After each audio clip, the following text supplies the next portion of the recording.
कटक जिला 16 नंबर जातीय राजपथ निर्गुंडी स्टेशन निकट में एक लेथ ग्यारेज भितर दुई जन युवकों को निर्मम भावे हत्या करा जायछि।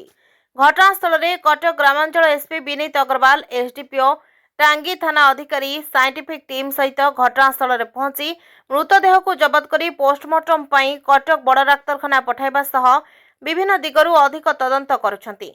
घटनास्थल में उत्तेजना प्रकाश पाइबारु पुलिस परिवार लोकों को बुझासुझा करथिला। मृत दुई जन युवक हेले चौदार अंचल प्रशांत कुमार जेना और बिलतेरुआर एमडी साहेब। परिवार लोकों को कहवा अनुजाई एमडी साहेब राति समय मेडिसिन गोदाम रे काम करती। गतकाली राति मध्य से गोदाम को जाइथिले। सकाळु सकाळु पुलिस तांको संपर्कीय लोकों को सूचना देथिला। प्राथमिक तदंतरु यह हत्या एवं तदंत परे घटना सत्यासत्य जना पड़िबो बोली ग्रामांचल एसपी गणमाध्यम रे सूचना दैछंती।